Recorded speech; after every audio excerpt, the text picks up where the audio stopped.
And I'll put these on so I can read the comments. There you go. All right. Well, hello. I am live here with Mr. Carson Houser. He is a VOAG teacher, a cowboy poet, a bullrider, very unique man, and just happy to have him here. We're going to talk a little bit about all three of those topics. So I thought I'd start out by just asking you to introduce yourself. Tell us a little bit about who you are. Well, yeah, thank you for having me first and foremost. This is really a cool opportunity, and I hope that we can kind of spread, what I do to a wider audience.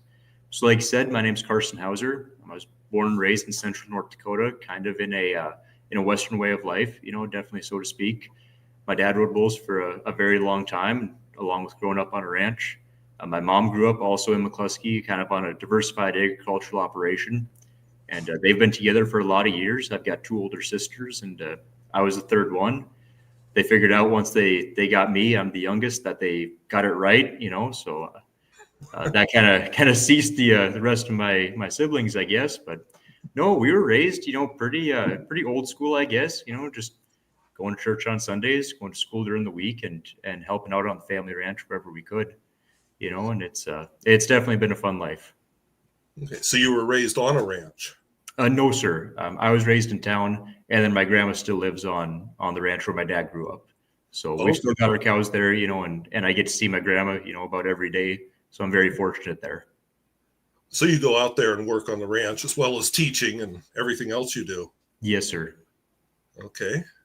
And I know you're a VOAG teacher. So how about you tell everybody a little bit about what that is? Yeah, absolutely.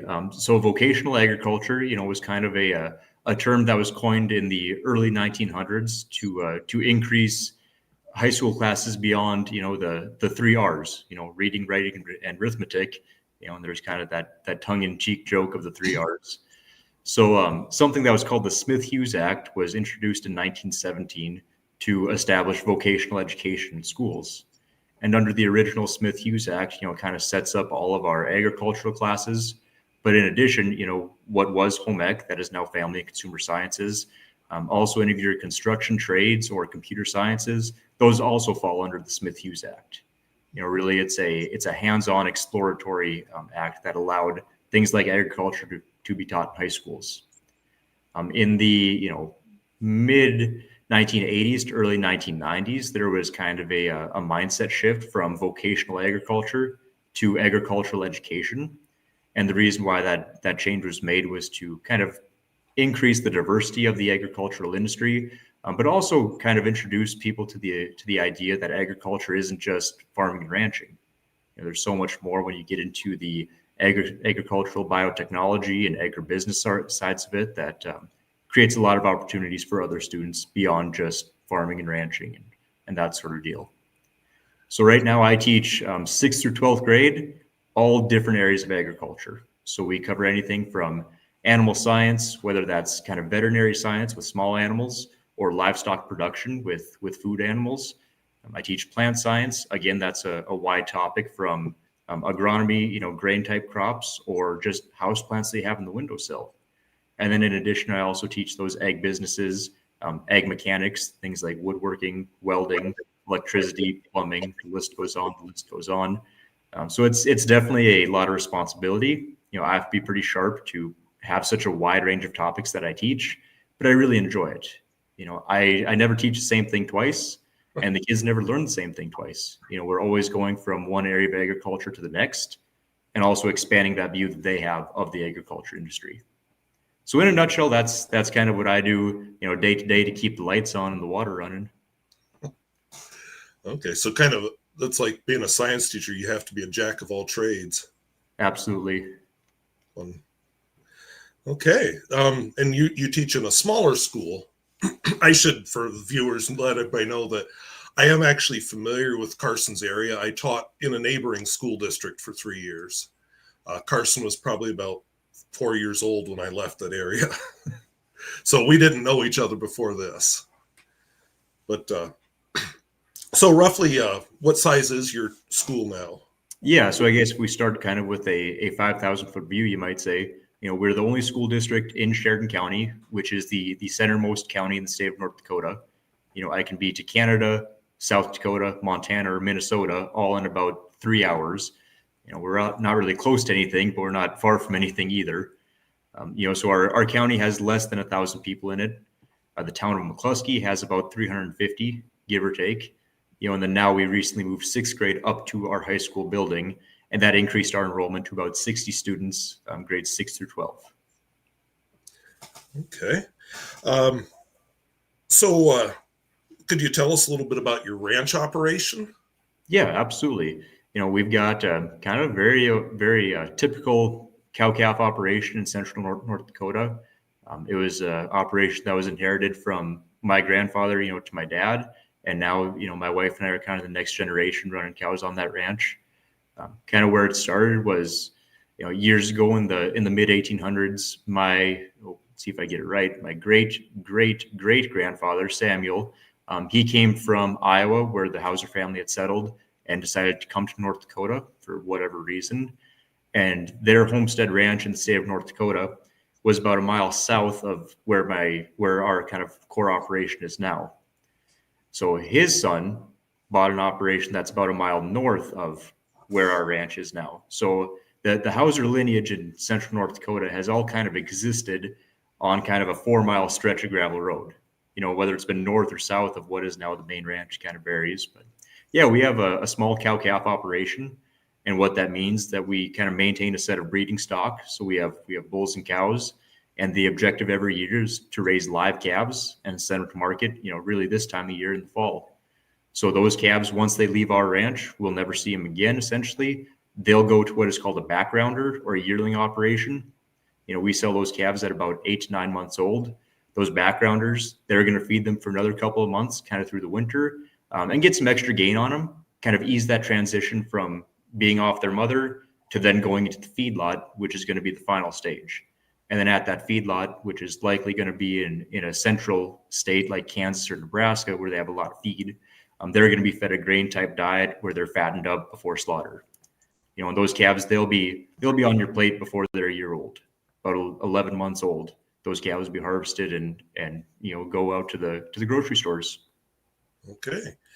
So you don't do so much of the breeding around here. Some of the ranches, they have genetics, they have bull sales, and so you don't do so much of that. No, sir. So that would be like a seed stock or a purebred operation. Those ranchers, their objective is to breed really high genetic animals and then sell those for use in other people's operations. And in the past few years, my dad and I have kind of worked together to increase the genetic quality of our herd. And we've seen that pay off. This year we've weaned the heaviest set of calves that we've ever had. My dad, prior to me being involved in the operation or since. So it's really neat to see things like that happen. And it lets you know that your management goals are starting to pay off. And of course, there's a lot of years that are better than others.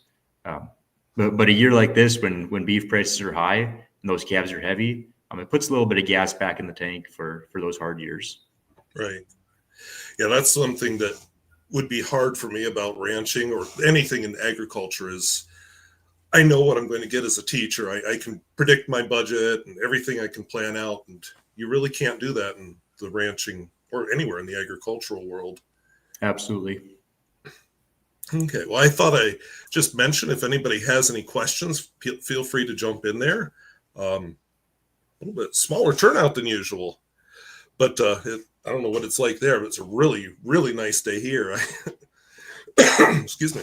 So I thought I'd turn the topic to bull riding because that's something that you do. I think you're the first teacher I've met who does bull riding. Yep. There aren't a lot of us that do both, I guess. So could you give just an overview of what that is and what it's like? Yeah, absolutely. So bull riding is a rodeo event that is typically the last event that takes place at the rodeo, and that has a historical kind of connotation with it. The idea with bull riding being the last event is that early rodeo producers wanted to keep their crowd there as long as possible, and that way they could sell, more peanuts and beer at the concession stand. And the bull riding is kind of the high danger spectacle. It's kind of akin to, skydiving or motorcycle racing. But at any rate, it's an event where one man tries to conquer one bull. And it's it's as much of an individual sport as you can get to. You have one hand in your bull rope, which is strapped around the animal, one hand in the air, and the objective is to stay on that bull for 8 seconds without touching yourself or the ground. And if you can do that, you will be successful.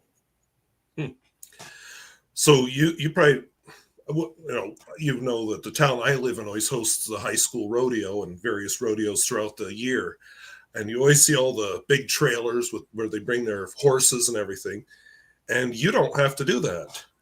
No, sir. I'm pretty lucky. I get to throw my gear bag, which is kind of like a hockey bag if you've ever seen one of those. I get to throw it in a little clown car, and get 35 miles to the gallon, and wherever I can pull over on the side of the road, I can sleep for the night. It's a pretty carefree way to live. Of course, now I'm married and have a job, and things like that. But single guys that are out riding bulls, they get to live kind of however they want to. Yeah. So what kind of gear do you? I'm sure you have your own rope because you're not going to trust somebody else's. What other gear do you use? Yeah, absolutely. So I'll just kind of start from the top and work my way down. So one thing that I and a lot of young guys wear is a helmet.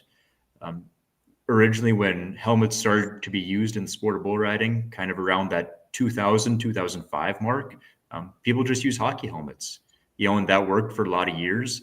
Now in the past, 5 to 10 years, a lot of specially made bull riding helmets have came out, which are just a little bit more, they're a little bit more stout, a little bit more substantial, but also just built for the purpose of protecting you from, an 1,800-pound bull. In addition to a helmet, just kind of protect, my brain, I guess. I wear a mouth guard as well, just like a boxer or a football player or a hockey player would wear.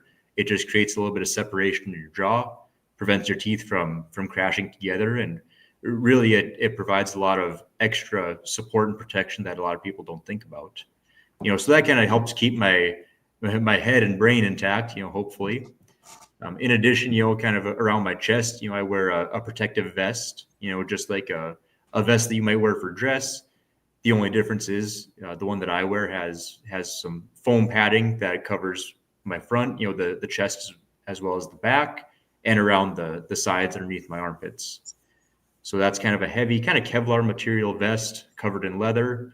And the idea with that is that if I hit the ground really hard, if a bull would step on me in the chest or in the back with a hoof, or I'd get hit with the horn, you'd be able to kind of absorb some of that blow and spread it out across your whole chest instead of concentrating the blow and maybe breaking a single rib. And the vest kind of came into play throughout the 1990s. A gentleman by the name of Cody Lambert invented the idea of the protective vest after his friend Lane Frost was killed in 1989 in Cheyenne, Wyoming, which is where the movie 8 Seconds comes from. So that kind of connects all of this, what the public might know about bull riding, to an actual innovation that has really saved a lot of bull riders' lives.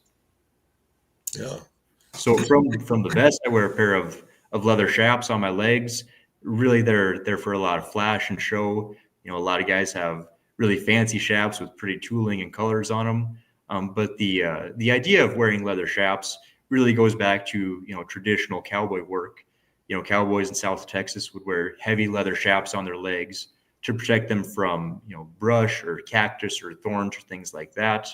And the sport of rodeo, bull riding specifically, it serves again to kind of protect your legs.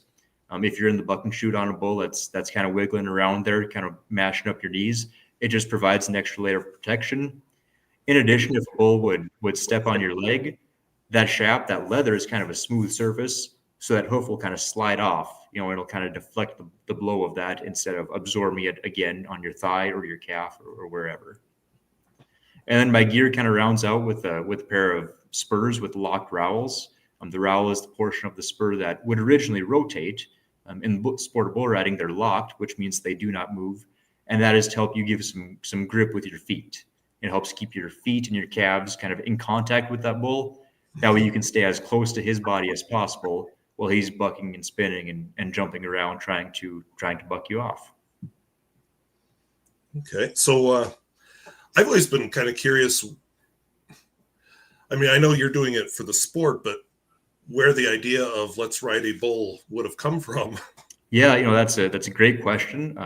The sport of rodeo just as a whole, originated from One ranch thought they had better cowboys than the next ranch, or one ranch thought they had horses that bucked harder than the next ranch. So your events like saddle bronc riding or team roping or calf roping, there's very clear draws from where those events come from, the everyday demands of traditional ranch work. Now there's other events, like the bull riding or the barrel racing or the steer wrestling that don't have, very clear connections. Because if I'm on a ranch day to day, I can, with full faithfulness, say there's never a scenario where I need to be on the back of a bull. I think it's just that extra little level of competition that cowboys have. They thought that maybe bronc riding just wasn't as exciting as it could be, and they decided they were going to try bulls next. But the actual origins of bull riding specifically kind of remain unknown. Okay, well, that answers that question. I have a former student who actually was a bull rider for a while. He was we have a ranch here that they raise buffalo, or bison, I should say, if I'm going to be correct. And he always wanted to try riding one of them, and the rancher was like, nope. Oh, that's funny. So let's see here. I got another comment here. Okay, this guy talked about the bronc riding. Yeah, I've always thought, that bull weighs almost as much as my car. I don't know if I'd want to get on it. But now it's interesting to me that, not that they're calm when they're in the chute, but they seem to get riled up once they're out of the chute. Is there a reason for that? Yeah, absolutely. A bucking bull that has been bred for that purpose, he knows his job no different than a teacher or a banker or a bus driver. When they get to work, it's time to work. And when they're off, at 4 o'clock or 5 o'clock, work is over. So a bull that knows his job, he knows that his job is not really started when he's in the chute. He might be driving to work, like you or I, but he's not at work yet. But as soon as that gate opens, that's when the first bell rings at 8:30. That is when work begins, and that's when he's going to try to buck you off. And a lot of bulls, once they feel that rider's off his back, they really don't want anything to do with you. And of course, bulls they're male animals. They have high levels of testosterone by nature, and some of them definitely want to play a little bit. But there are others that really, like I say, they know their job, they understand it, and once that rider's off their back, it's 5 o'clock and they're ready to go for a drink with their buddies. Yeah, it's funny that you say that, because I can kind of see when you watch it, some of them, after the rider's off of them, they're like, I'm going to get you, rider. And others are just like, okay, I'm done. I'll just trot out the gate here. Yep. I had, of course, where I live. I have two former students who became rodeo clowns. And I suppose, as I understand it, their job is to kind of distract the bulls so the rider can get away.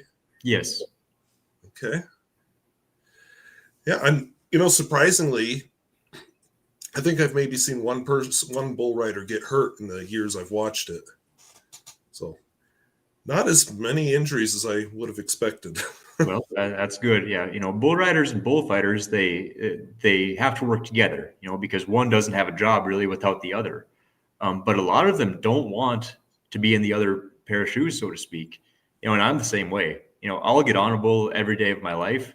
You would never catch me out in the arena on foot, knowing that they're going to come for me. And a lot of bullfighters, again, other side of the spectrum, they would never get on a bull in their life. But we know our jobs, we understand our jobs, and at the end of the day, we love our jobs. And that's what makes the bullfighter and bull rider relationship very strong. Okay. And from looking at your two books, which we'll be talking about here shortly, it sounds like you actually spend time studying specific bulls, because some of your writings you talked about, this bull is known for doing this, and so you must watch video of them. And yeah, that's kind of something that just comes with the trade, I guess. When you're going to a lot of rodeos, specifically rodeos in a concentrated region or state, you get to know the stock contractors and you get to know the bulls that they have. And no different that you might know the patterns of the horses at the Kentucky Derby, you kind of get a feel for the bulls that you might be getting on. Now, when you get to a rodeo, a bull is drawn for you randomly. and it's essentially, a poker chip in a hat that's drawn out with a number on it, and Carson Houser might have bull number 337, and that has been a random draw that's been assigned to me. And as you go to more rodeos, you get to know that stock contractor a little bit better. Sometimes you might get on the same bull of theirs 3, 4, 5 times in a year, and so you develop an understanding for what that bull might do. And it's important to note that, a bull might have kind of a set bucking pattern, but they are a living, breathing animal with a mind of their own, and they can do something different every time you nod your head on them. So it's very difficult to not set a trap, so to speak, for a bull and still just ride them jump for jump, whatever they're doing. But subconsciously, if you know that a bull has a predetermined pattern that he usually likes to take, you might be able to kind of cheat him a little bit. If you know that he likes to spin to the left, I might make a move just a fraction of a second before he does to be ready for it. And sometimes those bulls that are really smart, they'll feel you kind of get into that motion, and they'll choose to go a separate way. So it's the challenge of that, of conquering the beast, really, for lack of a better term, that gives it the fun that's involved. So I imagine, like any sport, you have to practice. So I kind of thinking about the practice. How do you do that? Yeah, there's a lot of ways to go about it. There really is. The most common kind of train of thought is to get on practice bulls, and you might ask yourself, well, what does that mean, practice bulls? Let's say that your rodeo bulls, they are going to be getting on in competition with money and prizes on the line. On a scale of 1 to 10, they might be a 7. Your practice bulls, on a scale of 1 to 10, they might be a 4 or a 5. They're going to buck just a little bit lighter, maybe. They're going to spin a little bit slower. They might be not, quite as mean, and they're going to really allow you to hone in on those skills on a real live bull that moves and breathes no different than any other one. In addition, you have your what's referred to kind of in popular terms as a mechanical bull. In the rodeo world, we kind of refer to it as a bucking machine. At any rate, it's a mechanical training device that is used to recreate the action of a real live bull. There are two things that you don't get with that. You don't get the movement of distance necessarily, because that mechanical bull is always coming back to a center point.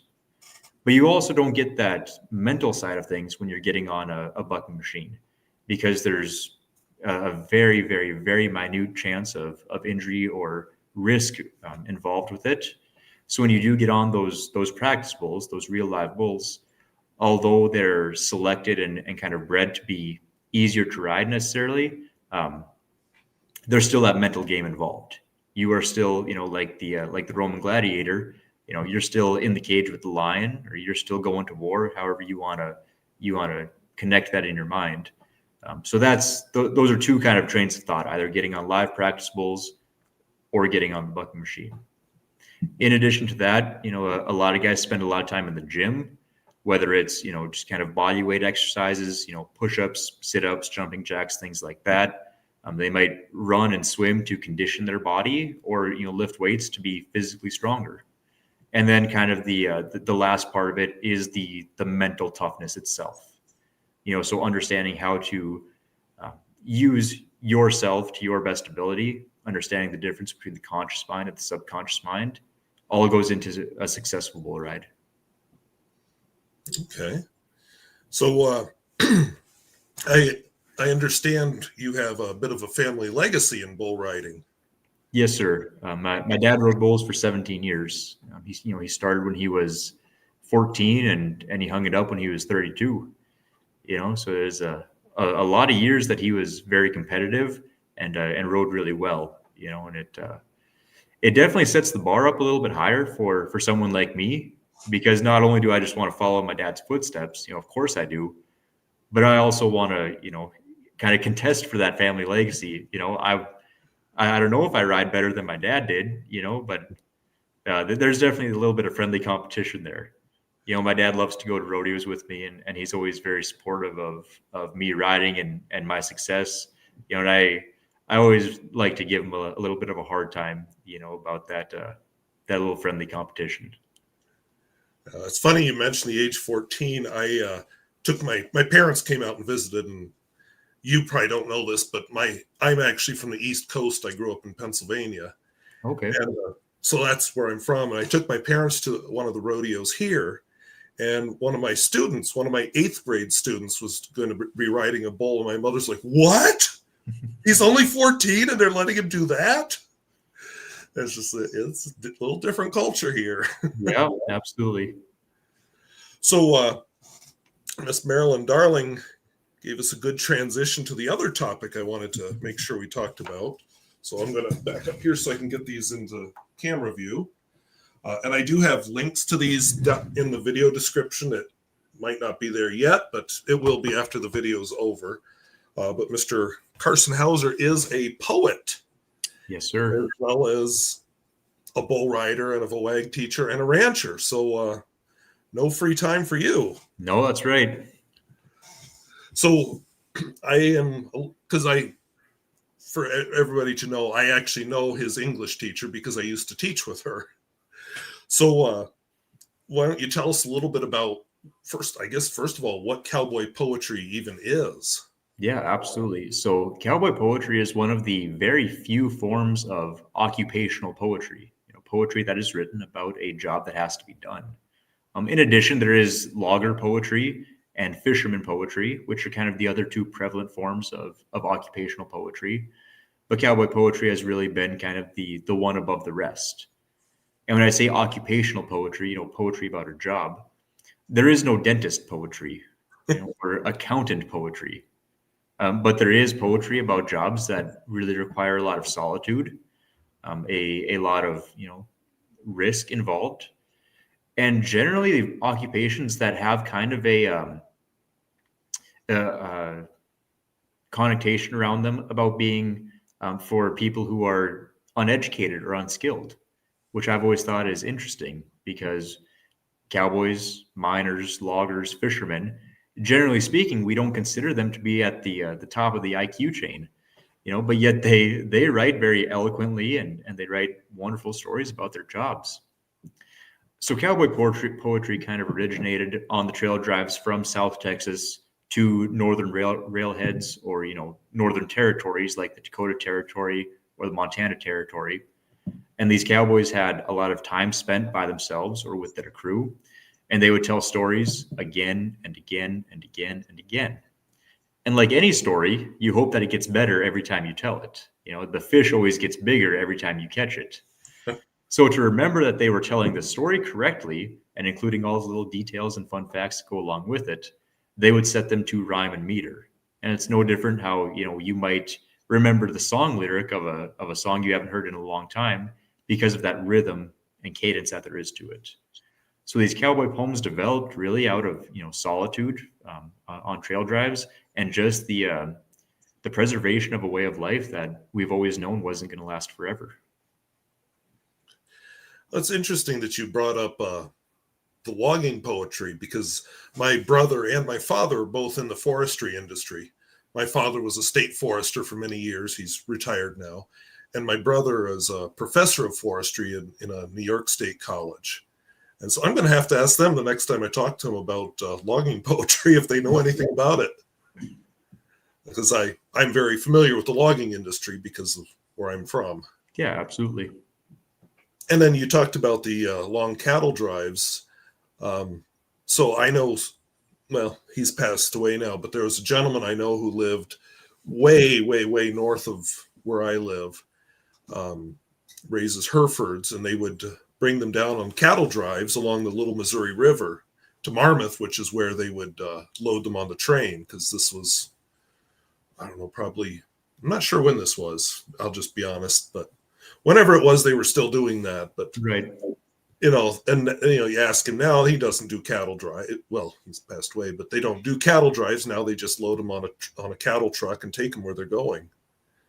And it's just very different because they would take the cattle, they would have to stop and rest them, and then they would, he was a big storyteller, and his friend who grew up kind of along that same path was also a big storyteller. So that kind of matches what you're talking about there. Yeah. So here we got somebody wondering, if the U.S. Poet Laureate has ever been a cowboy poet. I don't have a good answer for you. I'll be honest, I don't know. South Dakota's first poet laureate, Charles Badger Clark, is a very noted classic cowboy poet. So Okay. he wrote poems like Spanish's "The Loving Tongue." He's got a great poem called "The Cowboy's Prayer" that is often kind of just attributed to an anonymous author. That poem was written by Charles Badger Clark, who was born in Iowa and then moved to South Dakota to attend school and eventually lived and died in the state of South Dakota. Okay. And I got somebody else here. So I think you probably figured out that this channel has a lot about fountain pens. So I don't know what kind of tools you use to write, but I was curious. You've got on the cover of Branding in the Rain, you have a picture of yourself sitting on a horse and writing. I've been kind of curious. Is that how it goes, or do you like get an idea, quick jot it down, and go back to work and develop it later, or how? So that picture that you have there, that was staged, of course. So that my sister who took the picture, so she could get in place, and Chuck, who's the horse that's on the cover, so that way we could get him looking the right way and get everything just so. But really, that picture isn't too far from the truth. A lot of times I keep, your viewers would probably cringe at this, but I keep just a cheap ballpoint pen. So if I lose it, it's no big deal. Or a number 2 pencil in my shirt pocket and a little 3x5-inch spiral top notebook. And if I get an idea, whether I'm on horseback checking cows, or if I'm in the pickup, putting out salt or fixing fence, so that way I have some way to write it down. Where I live, we don't always have the best cell phone service, so relying on that isn't always an option.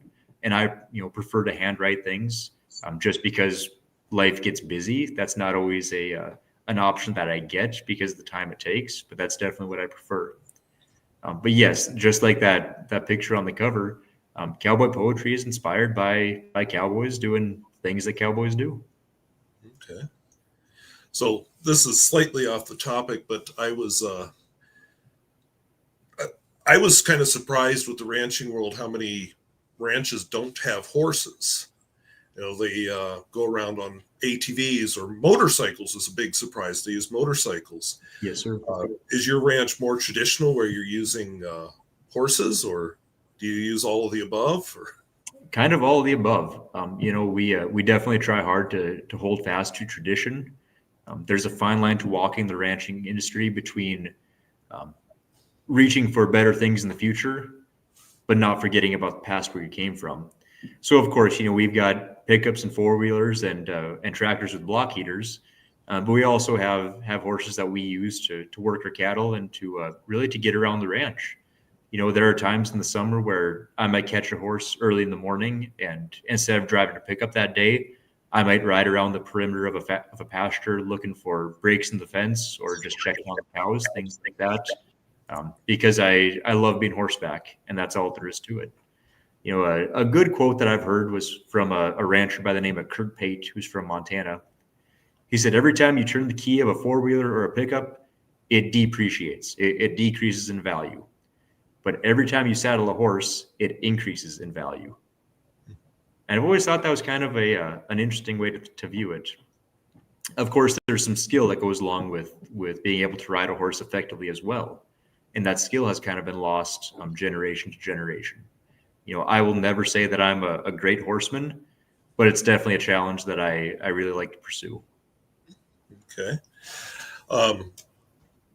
Because it's a fountain pen channel, we've got Atomic Elf asking what kind of fountain pen survives a trail drive. I have the feeling that they didn't take too many fountain pens with them. I'm thinking that back then it probably was pencils.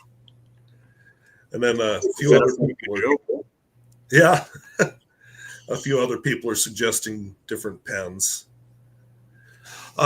So how did you actually get started with poetry? Because I understand you weren't always, in fact, you've got a poem about it in here, but you weren't always a poet. Yeah, absolutely. In elementary school and high school, I always knew that I wanted to do something creative. I didn't know what, but I wanted to be creative. I was never good at math. And to this day, I'm not good at math. So that was some place that I just didn't feel very comfortable or confident. So I tried drawing, I tried painting, I tried music, and I enjoyed all of it. But I just wasn't very good at any of it. Try as I may. So eventually, I found poetry, and this was in college after I graduated that I found poetry. There's kind of two stories with how I got into cowboy poetry, and neither of them are false.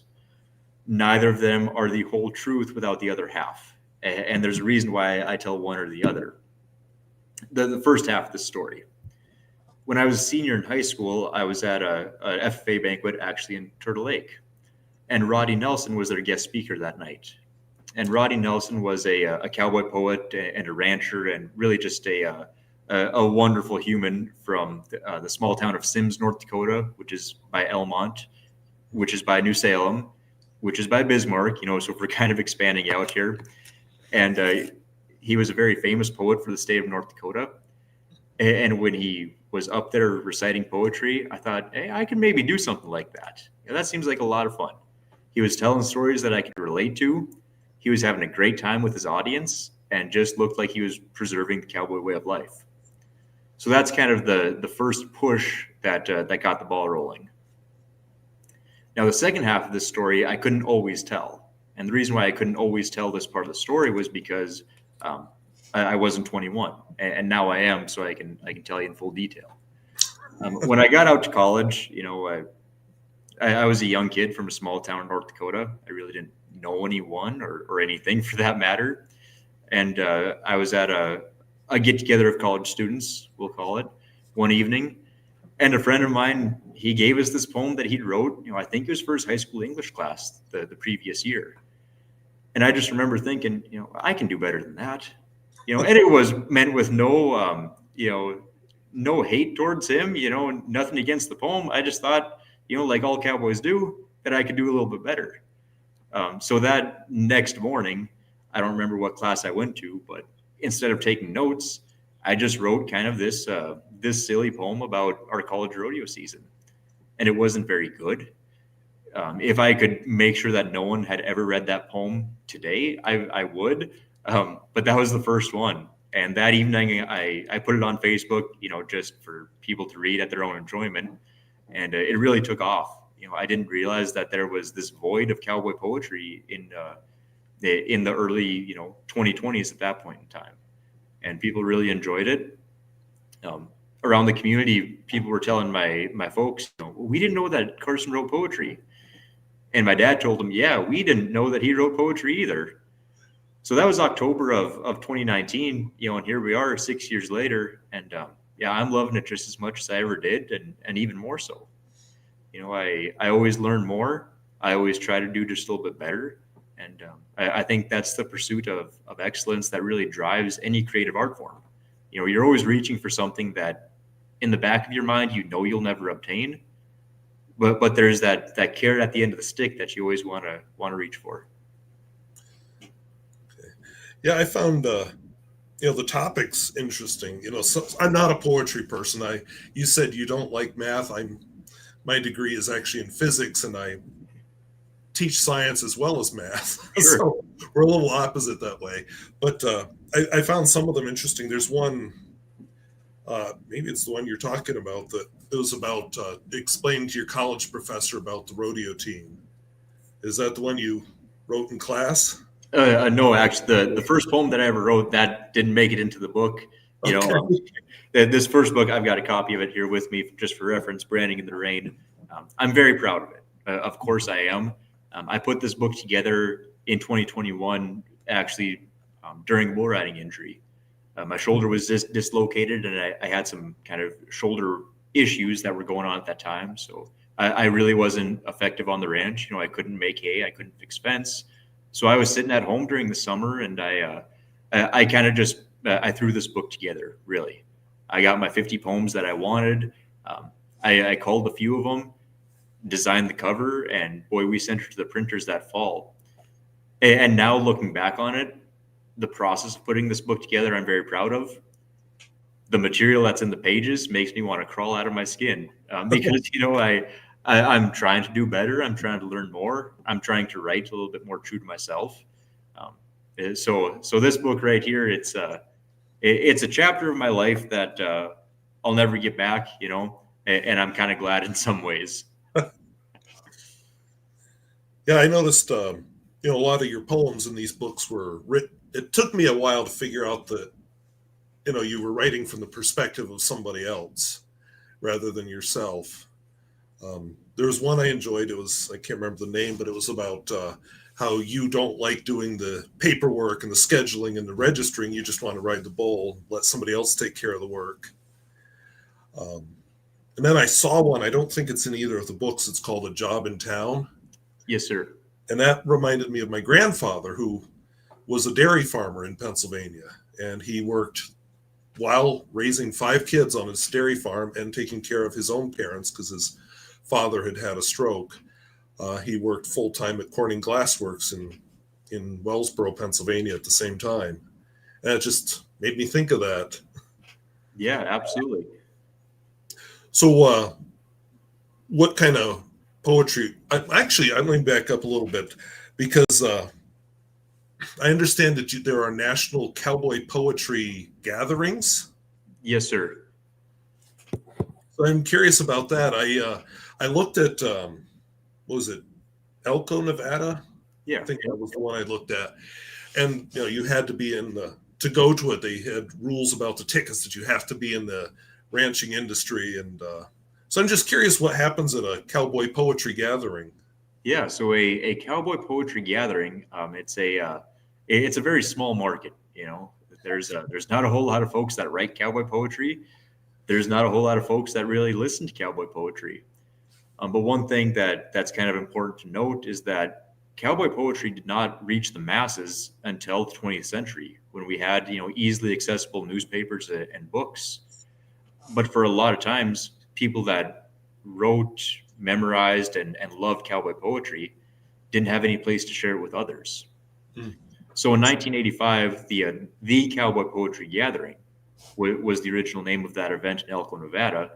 And the reason why it was simply called the Cowboy Poetry Gathering is because at that point in time, it was the only one in the world, really. So the Cowboy Poetry Gathering, the idea kind of came up at a meeting of state folklorists in Washington, D.C., and they had studied things like slavery ballads. They had studied Native American artwork, things like that, over and over again, and they were looking for other kind of lost forms of art, things they could put their time and effort into as folklorists. So the ball kind of got rolling again, talking about those poems written in the trail drives of the 1880s, kind of on, is anybody still doing this? This was in the 1980s. Are there still cowboy poets in the United States? So states kind of reached out to their ranching associations or cohorts and brought this group of individuals together in January of 1985 in Elko, Nevada. And now, 41 years later, that has become the National Cowboy Poetry Gathering, which is the premier cowboy poetry event in the United States. Some of the other large ones include Alpine, Texas, which was formerly the Texas Cowboy Poetry Gathering. Now it is the Lone Star Cowboy Poetry Gathering. And here in North Dakota, we have the Dakota Cowboy Poetry Gathering every Memorial Weekend in Medora, North Dakota. Hmm. But to answer your question, a cowboy poetry gathering, it is not a contest, it is not a competition. It is a sharing of cowboy poetry, stories, and music from people who love the life and live the life to others who want to learn more about it. Okay, because I saw the one I was looking at. They had you registered to go to certain poets, and so I'm guessing you're not just all in an auditorium and you're reciting to this auditorium. It must be structured a little differently from that. It is, yes, sir. So a good way to think about it would be like a movie theater. You go to the movie theater, you buy your tickets, you buy your popcorn, and then you go to the movie that you would like to see. And that movie might be an action, it might be a horror movie, it might be a comedy, it might be a thriller. So at a cowboy poetry gathering, you'll have different sessions, is what they're called. And a session is structured so that it can either kind of stick to a core theme, or that it can give you a little bit of everything. So in those kind of structured sessions, the theme might be, cowboy classics. So it'd be those poems that were written in the 1880s and early 1900s being recited by cowboy poets in 2025. Or there's some other, maybe a weather-based theme or a horse-based theme that connects the poems and songs that are recited in that session. Or kind of a little bit of everything. It might give you some funny poems, some serious poems, some traditional songs, some original songs, and give really a broad offering to that audience. Okay. And you mentioned songs a couple of times. Now I'm curious if you've ever, because you said you dabbled in music in high school. Have you ever set any of your poetry to music or had other people do that? I never have with a poem, but I have written a small handful of songs, and they don't go anywhere. I don't sing or play guitar, and I don't really know anybody that could do anything with them. But again, it's just the pure enjoyment of it. I have some friends that sing and play guitar very well. So actually, the night before my wedding, I was showing them some songs that I'd wrote, and a good friend of mine that I ride bulls with, he kind of got a groove figured out for it and figured out some music to set to that song. Now, of course, he doesn't perform or have a record or anything like that, but it was just fun to see it really come to life in the form that I intended it to be. Yeah, that would be neat. So I'm a little curious because, like I said, I'm not a poet, or I'm more of the science math end, but I know, I guess, enough to be dangerous. But I notice you have usually your poems rhyme. What kind of technique do you have to do to make it a poem rather than a paragraph? I'm just curious, or what you've learned, or. Yeah. I'm struggling with words here because I don't know this world. No, that's okay. Truth be told, I don't either. And as much as that might seem like a tongue-in-cheek comment, it's really not. I try very hard to write naturally, meaning that my rhymes, I really shoot for perfect rhyme and avoid slant rhymes or near rhymes, but I'm not perfect. And meter, meaning that one line, has the same syllables as the next, is something that I very much struggle with. For me, the important part is not that every line has 9 syllables or that every stanza rhymes perfectly. My priority is that I am writing honestly to what I know and to what I love for my audience. And my audience is cowboys, cattlemen, ranchers, farmers, people in the rural lifestyle. In this book, Branding in the Rain, again, there are things in here that I wish I never would have sent to print, but I can't go back and change it. There's a poem in here called "Cowboys in Quarantine," and again, I started writing poetry just very, very shortly before the COVID-19 pandemic. So that poem, it's very lighthearted, and the original intention of that poem was that it would just bring a smile to some people's face that were going through a hard time in our nation's history. And it makes a little bit light of COVID-19, which in hindsight, maybe I should have done, maybe I shouldn't have done. Regardless, it's in the book, it's in print. Right. And again, the target audience was the rural community. Well, this book was reviewed in the Western Writers of America magazine, which sounds wonderful in and of itself. But a gentleman by the name of Johnny Boggs, who's a very esteemed, very well-respected, accomplished Western author, he gave it a pretty harsh review, and he called that poem reprehensible. Oh. Which, I have a lot of respect for Mr. Boggs, and I mean, no disrespect towards him, but for my target audience, it found its mark. And to me, that's what's important. Instead of, kind of like your question asked, instead of being really good literature, of course, I'm always reaching for something better, but I hope that the story stays intact in 20 years, in 50 years, in 100 years. That's my priority. Yeah. Yeah, and I was teaching during that time, of course. That was a rough time for everybody. I've said if that ever happens again, that's when I retire. I wouldn't blame you. The The only saving grace I had was that I was a college student, and I already paid for my classes. That money was gone. So I knew that I at least had to, try. I didn't do great as a student, but I knew I couldn't give up either. That was my only saving grace, I would say. So, what kind of projects are you working on right now? Especially, you mentioned you're constantly trying to improve, and I know I could see a difference between these two books. So I'm very curious what you're working on now. Absolutely. Well, first of all, I mean, thank you for saying that. That means a lot to me, and that's something that I hope a general audience can see, that there has been a growth and improvement from book 1 to book 2. Book 3, I'm not going to unveil just too much about it because I want to keep the cat in the bag a little bit. So book 2, The Long Road to Vegas, it's all rodeo poems. So book 3 is going to be all based on ranching and kind of the work environment of the cowboy. So that book is actually already it's completed. It has, I want to say that I've got 60 poems in it, kind of based around my start in the ranching industry in the 21st century. There's a few things in that book that I'm going to do differently from book 1 or book 2. I think I'm going to have some comments in there from my peers and kind of get their thoughts on certain poems or certain ideas that I would like to include. Again, just to kind of bring other folks' work into mine and expand all of cowboy poetry to a wider audience. I'll be honest, I haven't wrote much lately.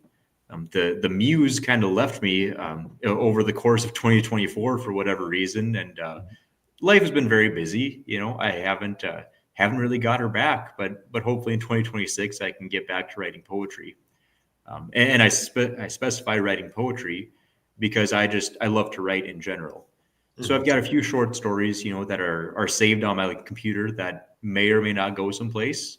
I have a Christian background, so I've thrown around the idea of a devotional, and also I enjoy the idea of writing nonfiction. I think there's a lot of great Western nonfiction books out there, so I don't know exactly what I would write, but I'm always looking to try something new or just put my own spin on things. Okay, so I suppose you had a lot of life changes over this past year too, which might be why the muse has temporarily left you. Yeah, it's funny because your wedding, our local museum does a ATV tour every year in the spring, and your wedding happened to coincide with that, and they were going to tour in that area, and their plan was they're going to have their meal at the restaurant that's in that town. Yeah. And the restaurant said, "Nope, we've got the wedding." Yep, it's a little busy, and for a town of 90 to 100 people, that they sure notice it. Yep. So when I mentioned that I was doing this to him, museum director said, "Oh yeah, I know who he is." Yep. Yeah, I don't know if that's good or bad, but it is what it is. Yep.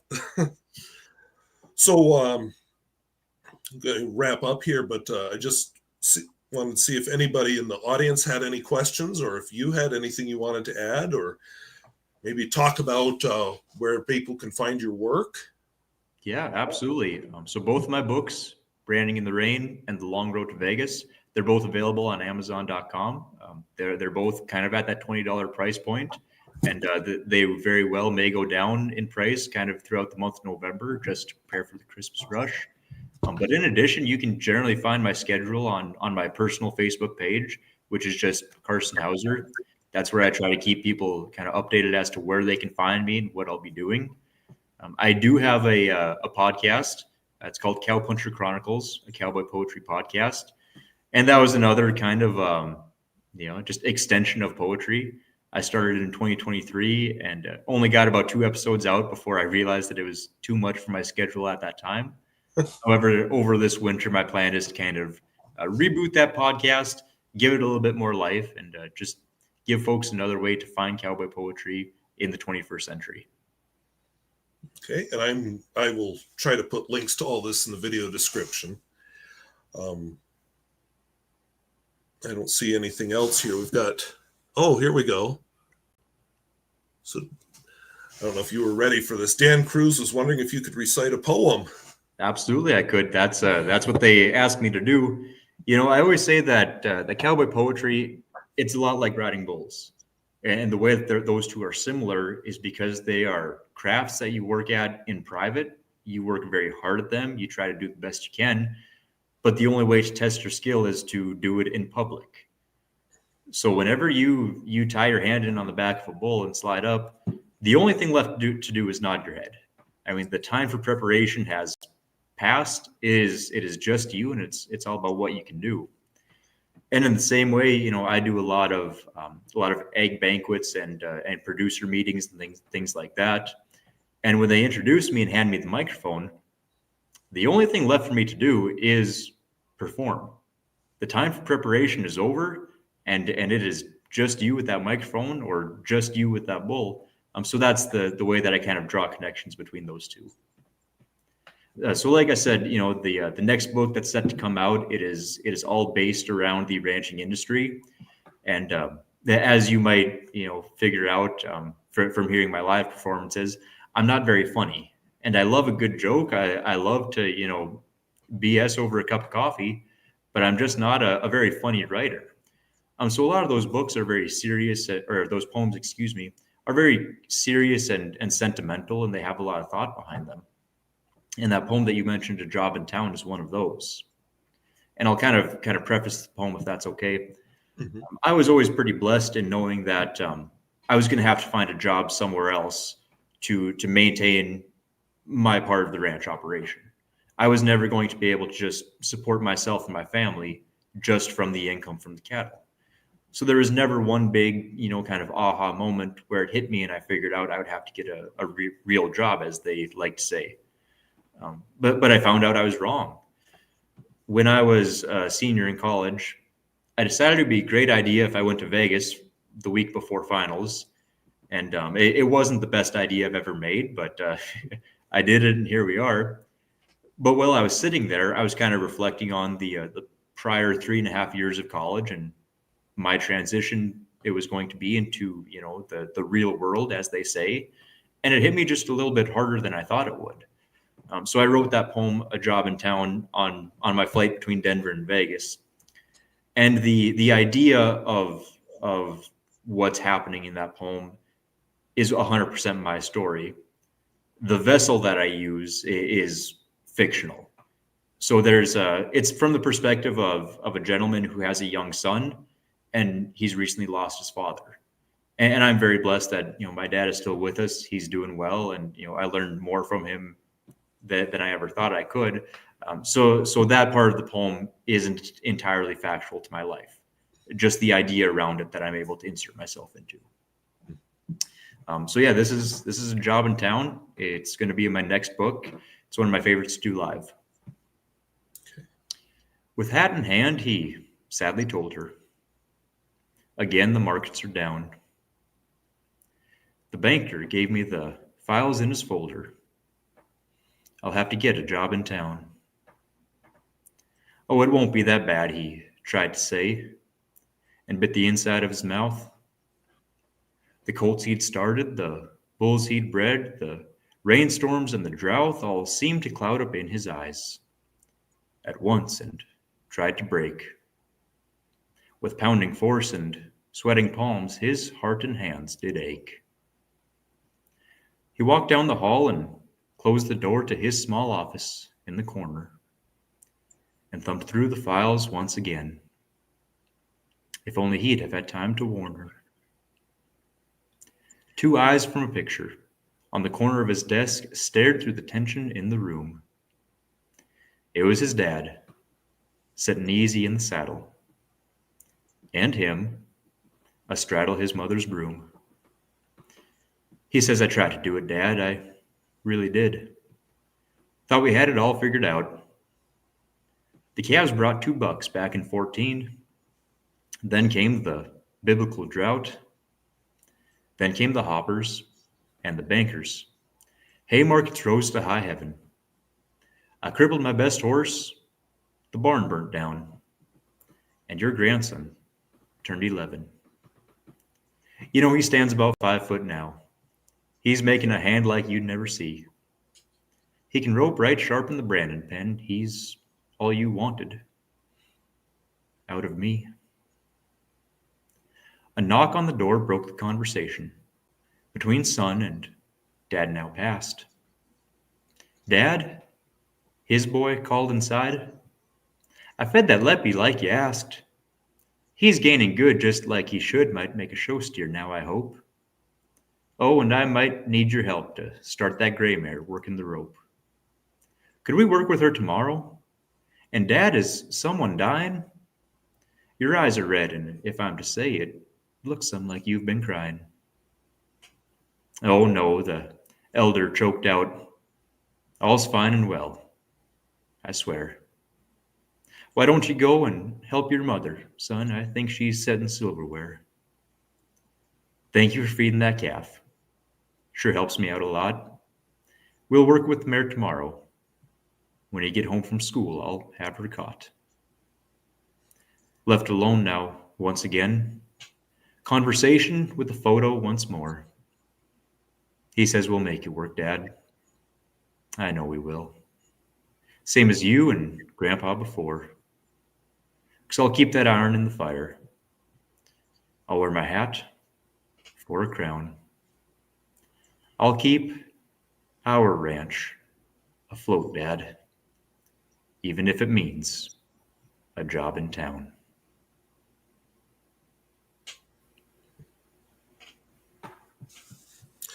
Well, thank you very much. Like I said, that was one I'd seen that had some personal connection. Absolutely. And as you can tell from that poem, there's a lot of vernacular that goes along with it. A leppy is an orphaned calf, a calf that has lost its mother. So this young boy was tasked with, the responsibility of bottle feeding that calf, no different than you might bottle feed a kitten or a puppy that its mother doesn't produce enough milk for. This young kid, he's, hell on wheels and really wanted to get something done. So he asked if he can start that gray mare working the rope. And a mare is a female horse. And working the rope refers to that horse kind of backing up and keeping a rope tight while it's attached to an animal to doctor it or to provide some service to that cow. So just kind of some of those little vernacular terms that some people really connect to, and some people, they might not know exactly what those words mean, but they understand kind of the premise of it, or the objective that the writer is trying to accomplish. Okay. Yeah, no, that was it's been good talking to you. I've been looking forward to this. I'm always really nervous when I do these. I never know how they're going to go and it's live, but I want to thank you for doing this, and hopefully we'll run into each other. I know you're down in my neck of the woods every so often. So Yeah, absolutely. Thank you again for having me. This is a really cool opportunity. You say that you get nervous for stuff like this, and I do too. I don't think I interview very well, which can kind of be a struggle sometimes, but I enjoy it. I hope that my story comes across the way that I intend it to be, and I just hope folks that maybe aren't connected to the Western way of life, just they understand that no matter where you go or what you eat, a McDonald's hamburger had a mother, and that mother had a cowboy taking care of her. And you might not see us a whole lot anymore, but cowboys are kind of hard to see when you're driving by 80 miles an hour on the interstate. We're kind of away from everyone else. We're over the hills, we're through the wire, and a lot of us are just kind of out on our own trying to produce a good, wholesome product for our country. well, on that note, I'm going to close this off. So I want to thank everybody who joined us, and thank you again to Mr. Carson Houser for sharing that poem and sharing a little bit about his world. So talk to you all later. Bye-bye. And then I awkwardly end the stream because I always forget that there's two buttons to it.